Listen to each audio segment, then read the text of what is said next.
말씀은 미가서 6장의 말씀입니다. 미가서 6장의 말씀을 드라마 성경으로 읽겠습니다.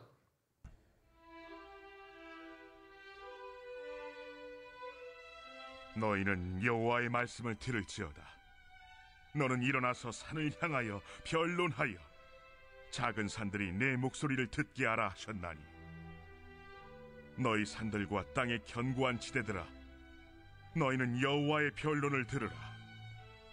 여호와께서 자기 백성과 변론하시며 이스라엘과 변론하실 것이라. 이르시기를, 내 백성아, 내가 무엇을 네게 행하였으며 무슨 일로 너를 괴롭게 하였느냐? 너는 내게 증언하라. 내가 너를 애굽 땅에서 인도해내어 종노릇하는 집에서 속량하였고 모세와 아론과 미리암을 내 앞에 보냈느니라. 내 백성아, 너는 모압 왕 발락이 꾀한 것과 부올의 아들 발람이 그에게 대답한 것을 기억하며 시딤에서부터 길갈까지 이를 기억하라. 그리하면 나 여호와가 공의롭게 행한 일을 알리라 하실 것이니라. 내가 무엇을 가지고 여호와 앞에 나아가며 높으신 하나님께 경배할까? 내가 번제물로 1년 된 송아지를 가지고 그 앞에 나아갈까? 여호와께서 천천의 순양이라 만만의 강물 같은 기름을 기뻐하실까? 내 허물을 위하여 내 맏아들을, 내 영혼의 죄로 말미암아 내 몸의 열매를 드릴까? 사람아, 주께서 선한 것이 무엇임을 내게 보이셨나니, 여호와께서 내게 구하시는 것은 오직 정의를 행하며 인자를 사랑하며 겸손하게 내 하나님과 함께 행하는 것이 아니냐? 여호와께서 성읍을 향하여 외쳐 부르시나니 지혜는 주의 이름을 경외함이니라. 너희는 내가 예비되었나니 그것을 정하신 이가 누구인지 들을지니라. 악인의 집에 아직도 불의한 재물이 있느냐? 흡소시킨 가증한 에바가 있느냐? 내가 만일 부정한 저울을 썼거나 주머니에 거짓 저울 줄을 두었으면 깨끗하겠느냐? 그 부자들은 강포가 가득하였고 그 주민들은 거짓을 말하니 그 혀가 입에서 거짓되도다. 그러므로 나도 너를 쳐서 병들게 하였으며 네 죄로 말미암아 너를 황폐하게 하였나니, 네가 먹어도 배부르지 못하고 항상 속이 빌 것이며 네가 감추어도 보존되지 못하겠고 보존된 것은 내가 칼에 붙일 것이며 네가 씨를 뿌려도 추수하지 못할 것이며 감람 열매를 밟아도 기름을 네 몸에 바르지 못할 것이며 포도를 밟아도 술을 마시지 못하리라. 너희가 오므리의 율례와 아합 집의 모든 예법을 지키고 그들의 전통을 따르니 내가 너희를 황폐하게 하며 그의 주민을 사람의 조석거리로 만들리라.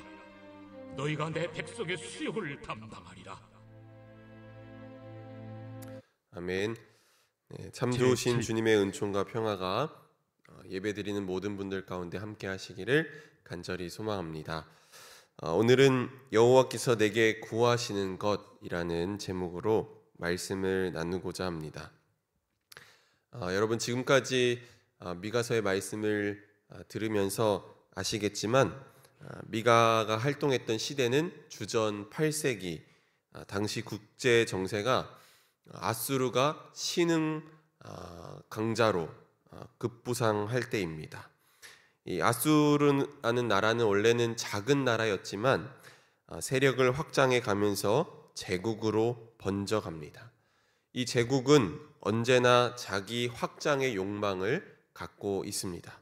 그래서 아수르는 자기 확장을 위해서 자기의 주변 나라들, 특별히 서쪽에 있는 나라들을 복속해가는 전쟁을 해갑니다. 이 전쟁에 이스라엘도 포함되어 있었기 때문에 이스라엘은 아수르의 위협을 계속해서 받을 수밖에 없었습니다. 미가가 활동하던 시대가 바로 이런 전쟁의 위기 속에 있었다는 것입니다. 또 이스라엘 나라 안에서는 힘 있는 사람들이 힘없는 사람들을 착취하고, 또 종교인들은 제 구실을 하지 못하고, 정치인들은 제 뱃속만 채우기에 급급했습니다. 미가는 이러한 위기의 시대에 살며 활동했던 예언자입니다. 위기에 직면했을 때 어떻게 대응하고 어떻게 직면하고 어떻게 대응할 것인가가 우리에게 굉장히 중요한데, 당시 위기에 대응했던 왕들의 실망스러운 모습들이 있었습니다. 남유다 왕 아하스는 아수르에게 굴복하고 도움을 청하고 조공을 바치며 명맥을 이어가기도 했고, 이 히스기야는 초기에는 사네립에게 성전금을 모두 벗겨 바치고 거역의 죄를 고백하며 살아남기도 했습니다. 전쟁과 혼란의 시대에 미가는 하나님을 경외하는 것이 무엇인지, 이 위기의 현실 속에서 하나님이 그에게 보여주신 말씀을 전합니다. 특별히 여호와 같은 이가 누구인가 라는 이 미가의 이름 뜻처럼 여호와 하나님께서 어떤 분이신지를 드러내고 있습니다. 오늘 본문 6장은 법정의 장면을 연상케 합니다. 하나님과 그 백성 사이에 재판이 벌어지는데요. 예언자는 하나님의 법정에서 검사 역할을 하고, 또 산과 작은 산들은 증인의 역할을 합니다. 하나님이 당신의 백성들과 재판을 하신다는 게 어떻게 생각해 보면 흥미로운 대목이라고 할 수 있습니다. 그런데 생각해 보면 전능하신 하나님께서 일방적으로 그의 백성들을 꾸짖거나 심판하지 않으시고 그들을 주체로 인정하면서 그들의 죄에 대해서 알려주고 또 하나님이 변론하고 계신다는 것이 결국 심판의 목적이 파괴에 있지 않고 계속해서 백성들을 돌이키기 위함이라는 이 하나님의 마음이 느껴집니다.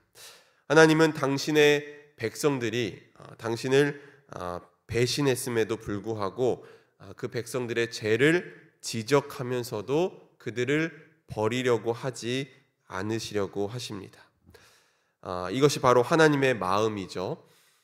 이 하나님의 마음을 저와 여러분이 기억하면서 말씀을 읽어 나갔으면 좋겠습니다. 하나님과 그의 백성이 법정에 서게 된 근거는 다름 아니라 하나님이 그의 백성과 맺은 언약 때문입니다. 그 언약이 무엇입니까? 출애굽기에 나오는 것처럼 나는 너희의 하나님이 되고 너희는 내 백성이 될 것이라. 이것이 바로 하나님과 그의 백성이 맺은 언약입니다. 그런데 이 중요한 것은 이 언약에서 너희가 내 하나님의 말씀을 듣고 지키면 하나님은 그들의 보호자가 되어주신다고 말씀하셨습니다. 하지만 이스라엘 백성들은 그 언약을 파기했습니다. 그들은 하나님의 말씀을 듣지 않았고 주님의 뜻대로 살지 않았습니다. 하나님은 이스라엘을 향한 이 하나님의 행하심에 무슨 문제가 있었던 것인지를 묻고 계십니다. 그래서 내 백성아, 내가 너에게 무엇을 행하였느냐? 내가 너를 괴롭게 하였느냐라고 묻고 계십니다. 이스라엘이 하나님을 괴롭게 했을지언정 하나님은 이스라엘을 괴롭게 하지 않으셨습니다. 하나님은 계속해서 변론을 이어가십니다. 하나님은 애굽 땅에서 종살이하던 이스라엘을 올라오게 하셨고 또 그들을 속량하셨습니다. 여러분, 속량이 무엇입니까? 값을 대신 치르고 자유롭게 한 것입니다. 하나님은 애굽에서 노예로 살던 이들을 위해서 값을 치르고 자유인으로 만들어 주셨습니다. 또한 하나님의 뜻을 알지 못하고 갈 길도 알지 못하며 어떻게 하나님을 찬양할지도 모르는 그 백성들에게 하나님은 모세와 아론 그리고 미리암을 보내서 그들을 가르치고 선한 길로 인도하셨습니다. 하나님은 그의 백성들에게 언제나 공의롭게 행하셨습니다. 그렇게 이스라엘 백성들은 자신들이 지금까지 걸어온 길을 기억해 보면 곳곳에서 하나님의 공의로운 행하심을 깨닫게 될 것입니다. 하나님이 미가를 통해 들으라라고 말씀하지만 어떤 새로운 말씀이 그들에게 더 필요한 것이 아닙니다. 그들은 끊임없이 하나님의 말씀을 들어왔습니다. 중요한 것은 그들이 걸어온 지난 날을 되돌아보고 기억할 때 하나님의 베푸신 풍성한 은혜를 알게 될 것입니다. 그러므로 여러분, 기억한다는 것이 우리 신앙생활에서 얼마나 중요한 것인지를 우리가 다시금 깨닫기를 원합니다. 기억한다는 것은 하나님을 경외하는 것이지만, 기억을 망각하는 것은 하나님을 떠나서 하나님이 아닌 다른 것에 굽실거리고 또 하나님 보시기에 합당하지 않은 일을 자행하는 것입니다. 기억하고 기념하고 가르치는 일을 반복적으로 하는 것을 의례라고 합니다. 영어로는 liturgy라고 하는데, 이 의례의 의미를 담아서 예배를 liturgy라고 그렇게 부르기도 합니다. 이런 리터지의 의미로 예배를 말할 때 그 특색은 반복하는 것입니다. 그래서 기억 속에 새겨서 삶이 되게 만드는 것입니다. 우리가 주일마다 예배를 드리는 까닭도 기억하고 가르침을 받기 위해서입니다. 무엇을 기억하기 위함입니까? 하나님께서 어떻게 우리 삶에 개입하셨는지를 기억하는 것입니다. 하나님이 어떻게 우리의 삶에 은혜를 베풀어 주셨는지를 기억하는 것입니다.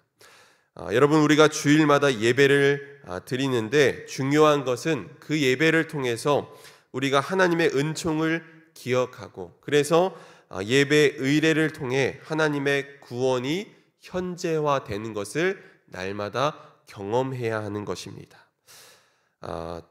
매 순간 예배를 통해서 여러분이 어려울 때 하나님이 어떻게 여러분에게 은혜를 베푸셨고 어떻게 개입하셔서 여러분의 삶을 인도하셨는지를 여러분 기억하며 살아가시기를 주님의 이름으로 간절히 축원합니다.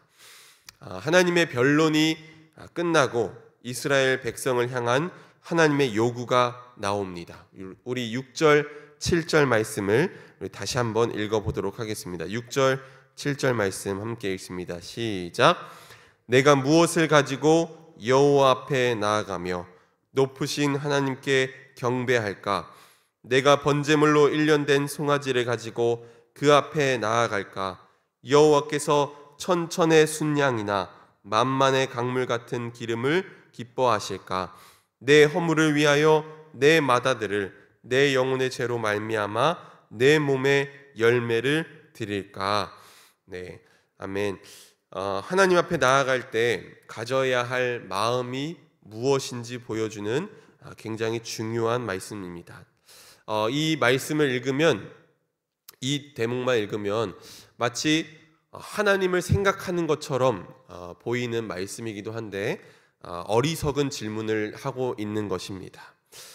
이 말씀의 가장 핵심적인 내용은 하나님을 예배하는 예배자들의 삶의 내용과 관련된 것입니다. 사람들은 하나님을 예배한다고 말하면서 예배의 본질과 관련이 없는, 예를 들면 예배를 드리는 방식에 집중할 때가 많이 있습니다. 그래서 삶은 엉터리로 살면서 예배를 잘 드리면 하나님이 만족하실 거라고 그렇게 생각합니다. 일상에서는 자기 이익만을 앞세우고 자기 배만 채우며 살다가 주일에 교회에 가서는 아닌 척하며 예배를 드리면 내가 꽤 괜찮은 성도인 것처럼 생각하는 경향이 우리에게 있습니다.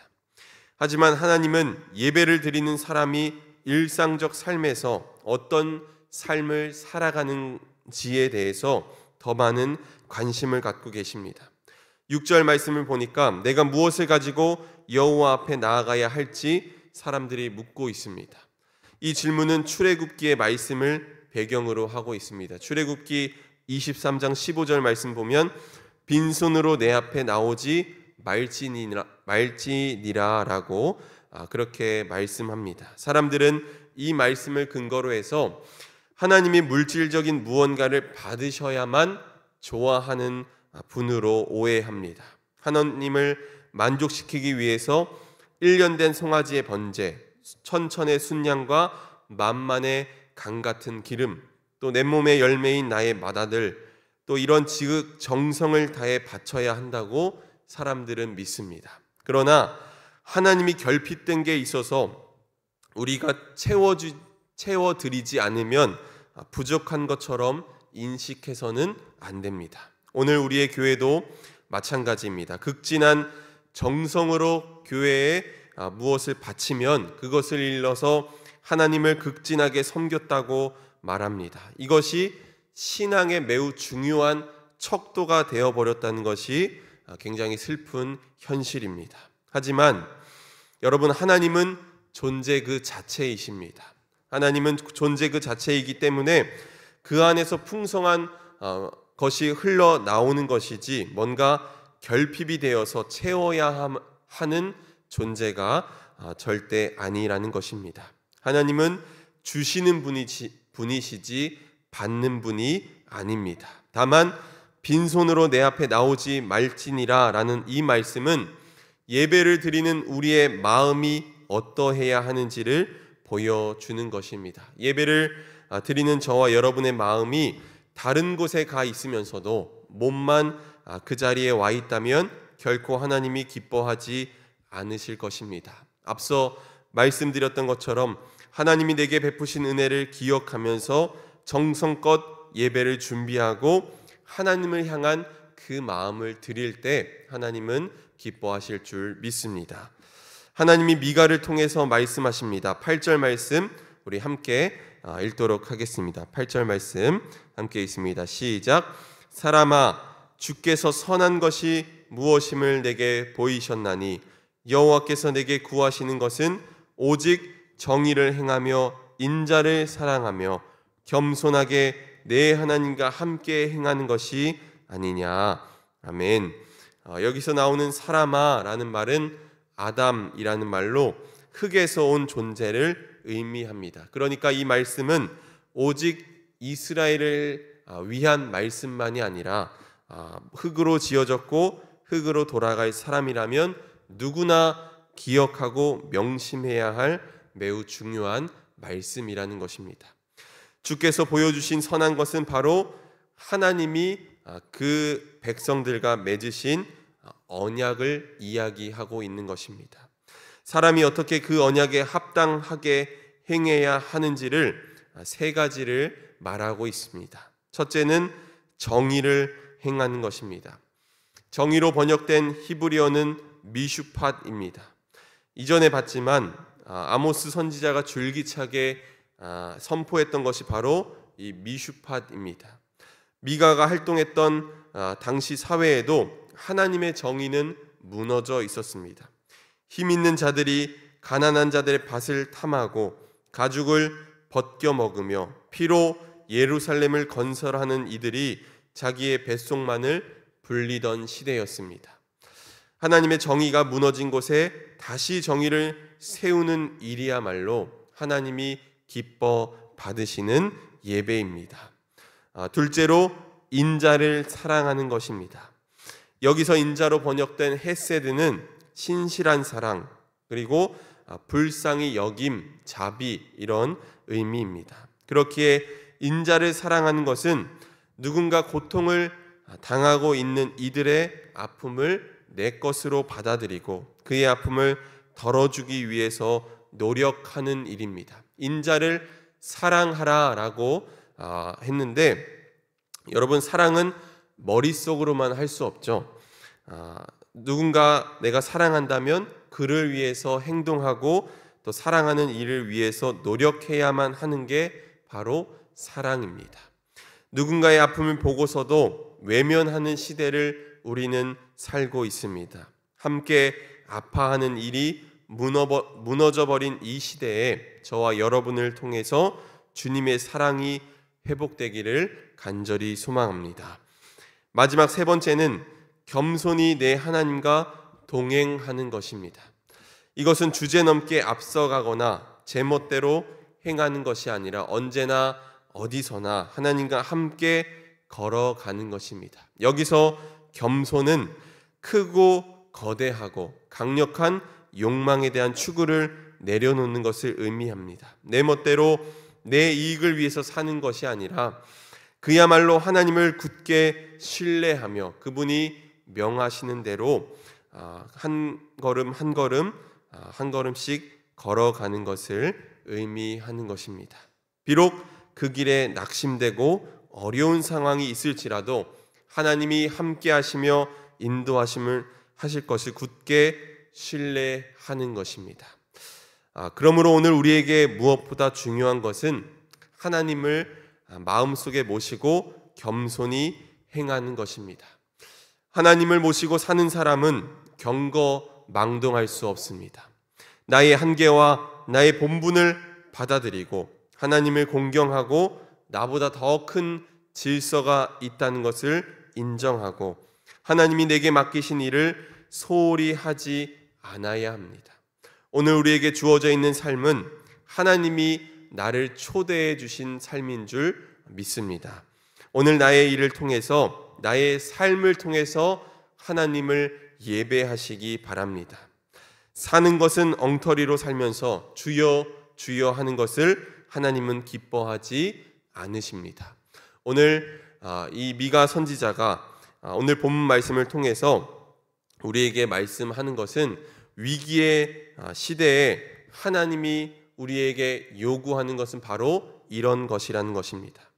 하나님과의 언약에 충실한 삶을 살되 하나님이 기뻐 받으시는 예배는 내가 일상을 살면서 나 좋을 대로가 아니라 정의가 무너진 세상에 하나님의 정의를 세우는 일이고 누군가의 아픔을 나의 아픔으로 껴안고 그의 아픔을 덜어주기 위해 노력하는 삶이며 또 늘 하나님을 마음속에 모신 채로 하나님과 동행하며 겸손히 행하는 것입니다. 하나님을 마음속에 모시며 겸손히 행하는 저와 여러분이 되기를 주님의 이름으로 간절히 축원합니다. 아멘. 함께 기도하겠습니다. 고마우신 하나님, 우리는 일상에서는 자기 이익만을 앞세우고 자기 배만 채우며 살다가 주일에 교회에 와서는 아닌 척하며 예배를 드리면 내가 꽤 괜찮은 성도인 것처럼 생각하며 살 때가 많이 있습니다. 하지만 하나님은 우리가 어떤 삶을 사는지 더 많은 관심이 있다는 것을 다시금 깨닫습니다. 우리가 무엇을 가지고 주님께 나아가야 할지 어리석은 질문을 하는 것이 아니라 오늘 미가 선지자가 선포했던 것처럼 하나님의 정의를 세우고 인자를 사랑하며 겸손히 하나님과 동행하게 하옵소서. 무엇보다 하나님을 마음속에 모시고 살게 하시고 경거망동하지 않고 오늘 내게 주어진 삶을 성실하게 최선을 다해서 살게 하옵소서. 그리하여 내게 주어진 삶을 통해 예배하게 하시고 하나님이 기뻐하시는 일을 행하게 하옵소서. 오늘 이 예배 가운데 구별하여 귀한 예물 드립니다. 감사 헌금으로 1,000번째 헌금으로 구별하여 간절한 마음 담아 드리오니 예물 드린 손길 하나님 복의 복을 더하여 주시고 주님이 주시는 참된 복을 누리게 하여 주옵소서. 기도의 제목도 함께 올려드립니다.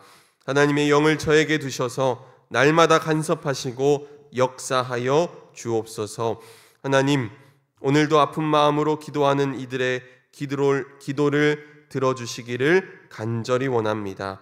삶에 찾아온 어려움과 문제들로 인해서 낙심하고 쓰러져 있는 이들에게 성령의 기름을 부어주시고 회복의 역사를 경험하게 하여 주옵소서.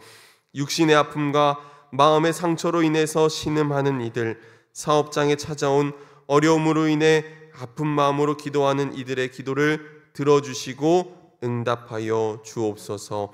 모든 것 주님께 맡겨드리며 예수 그리스도의 이름으로 기도드렸습니다. 아멘.